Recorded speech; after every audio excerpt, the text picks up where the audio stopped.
और हमारा साथ हर दिशा में आपके बच्चे के साथ। आज हम लोग क्लास 10 चैप्टर 3 की एक्सरसाइज 3.5 का फोर्थ क्वेश्चन देखेंगे क्या कह रहा है। Form the pair of linear equations in the following problems and find their solution if they exist by any algebraic method. इसका मतलब है कि इसके नीचे कुछ प्रॉब्लम्स हमको दी गई हैं, उसकी हमें पेयर ऑफ लीनियर इक्वेशन मतलब लीनियर इक्वेशन का पेयर बनाना है।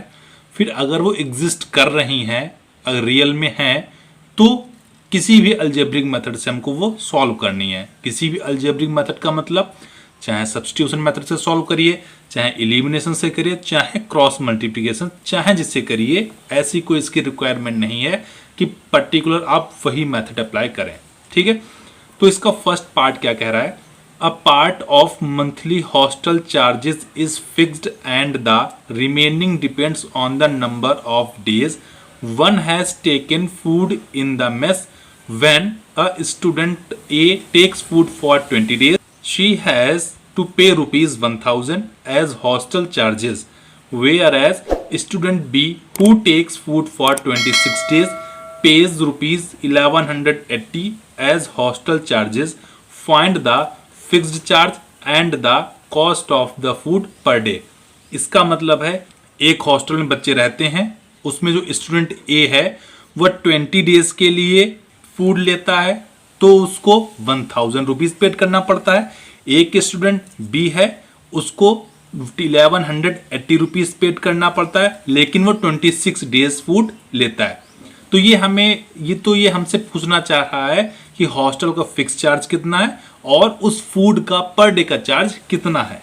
ठीक है, ऐसे हम लोग लास्ट एक्सरसाइज में एक टैक्सी वाला करके निकले हुए हैं, एक लर्निंग लाइब्रेरी का करके निकले हुए, हूबहू उसी तरीके से ये भी क्वेश्चन सॉल्व करेंगे। देखते हैं solution. Let fix charge is equal to x rupees. Let कर लिया कि फिक्स चार्ज जो हॉस्टल का है वो एक्स रुपीज है और चार्ज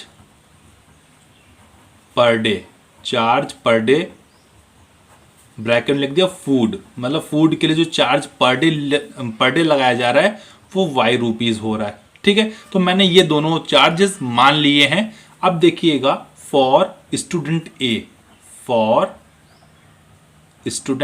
ए के लिए, अब जो वहां स्टूडेंट रह रहे हैं वो फिक्स चार्ज जो हॉस्टल का है वो देंगे ही, लेकिन अगर फूड ले रहे हैं तो उसका एक्स्ट्रा पर डे के हिसाब से देना पड़ेगा। अब जैसे स्टूडेंट ए है, जो फिक्स हॉस्टल का चार्ज है वो एक्स तो देगा ही देगा, एक्स तो उसको देना ही है। फिर फूड एक दिन के लिए वाई रुपीज है और स्टूडेंट ए है वो 20 डेज फूड ले रहा है, तो कितना हो जाएगा 20 वाई हो जाएगा। कुल मिलाकर उसको कितना पेड करना पड़ता है 1000 पेड करना पड़ता है, ऐसा क्वेश्चन कह रहा है। बात समझ पे, इक्वेशन नंबर 1 हो गया। अब यहां से हम देखें फॉर स्टूडेंट बी के लिए क्या है। अच्छा, चाहे स्टूडेंट ए हो चाहे बी हो, फिक्स चार्ज तो उसको एक्स तो देना ही, क्योंकि वो फिक्स ही है, वो सबको देना है, फूड लो चाहे ना लो। अच्छा, ये एक्स तो दे ही रहा, फिर इसने 26 डेज फूड भी लिया। एक दिन के लिए फूड का रुपीज वाई है, 26 डेज के लिए 26 वाई हो जाएगा, तो ये पूरा टोटल पेड कर रहा है 1180। इक्वेशन नंबर 2 हो गई। अब ये दोनों हमारी अलजेब्रिक इक्वेशंस आ गई हैं, पेयर ऑफ लीनियर इक्वेशन है, तो इनको किसी भी अलजेब्रिक मेथड से सॉल्व करें, चाहे सब्स्टिट्यूशन मेथड से, चाहे एलिमिनेशन मेथड से, चाहे क्रॉस मल्टीप्लिकेशन मेथड से, जिससे आपको इजी लगे उससे सॉल्व करिए। लेकिन हम एलिमिनेशन मेथड से सॉल्व कर रहे हैं, by elimination method.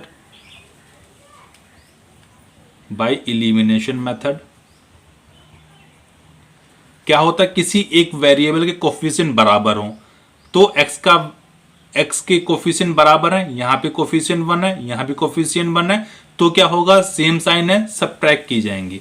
Subtract equation 2 from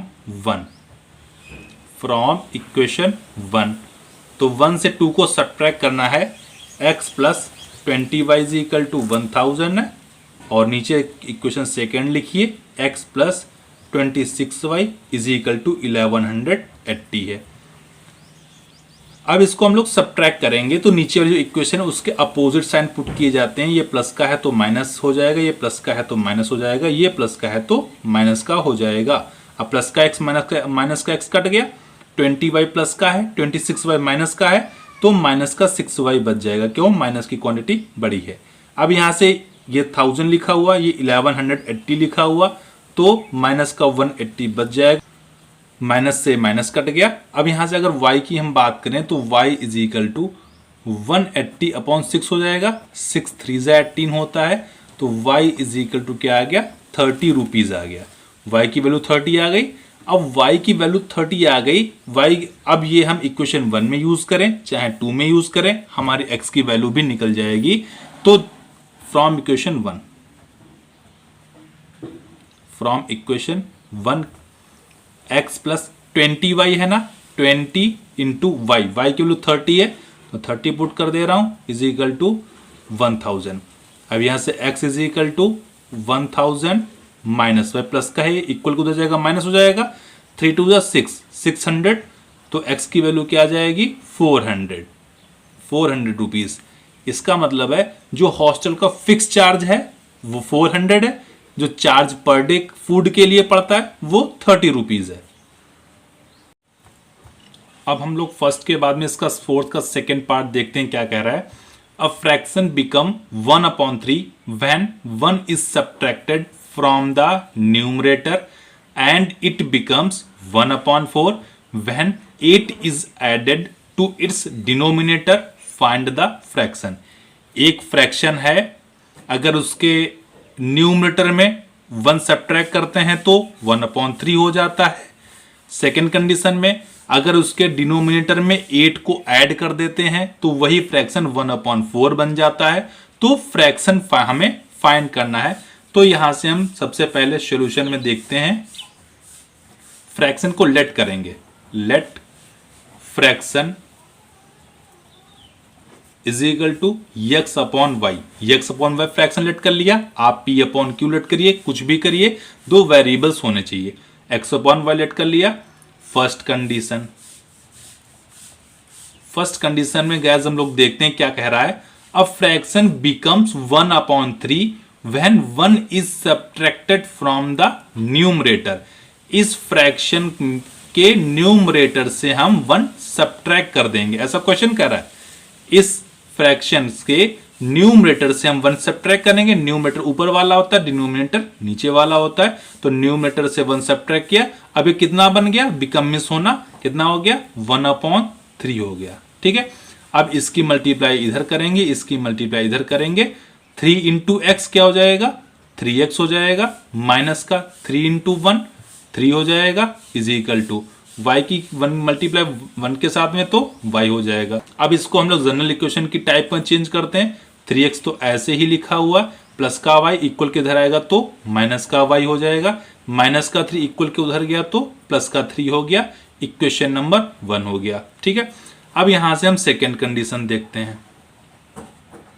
second condition क्या कह रही है? ये कह रहा है it becomes 1/4 when 8 is added to its denominator. मतलब इस फ्रैक्शन के डिनोमिनेटर में 8 ऐड कर दो। ये फ्रैक्शन गिवन है हमको, इसके डिनोमिनेटर में 8 ऐड कर दिया, डिनोमिनेटर नीचे वाला 8 ऐड कर दिया, तब ये 1/4 हो जाता है, ऐसा क्वेश्चन कह रहा है। ठीक है, 1/4 हो जाता है। अब इसकी क्रॉस मल्टीप्लाई कर दीजिए। 4 इंटू एक्स क्या हो जाएगा?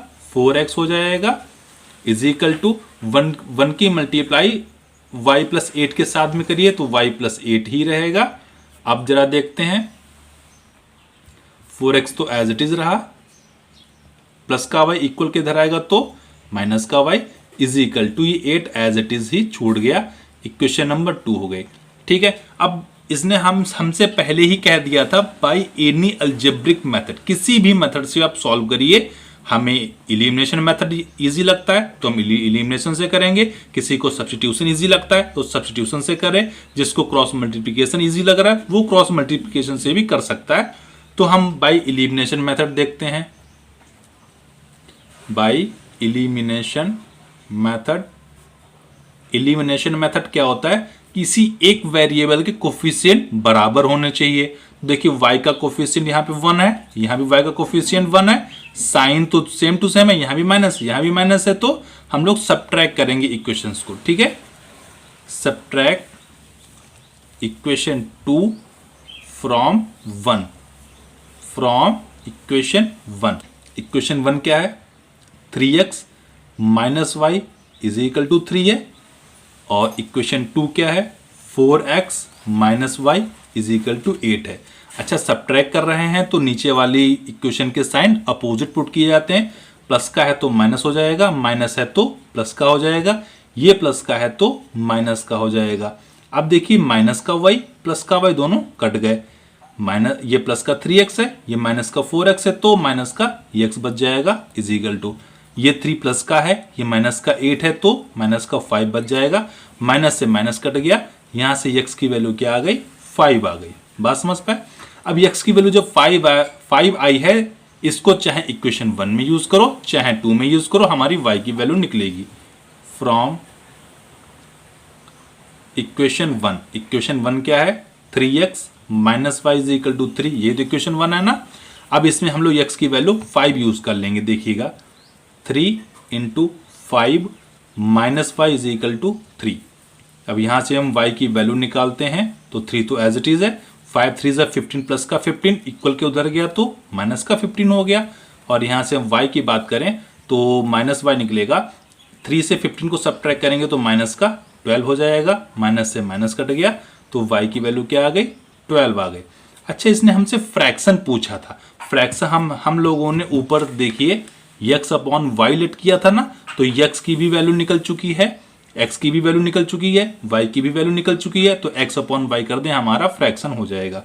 यहां से लिखेंगे fraction x upon y is equal to 5 upon 12। x की वैल्यू 5 रख दी, y की वैल्यू 12 रख दी, यही हमारा रिक्वायर्ड फ्रैक्शन है, यही हमारा आंसर है।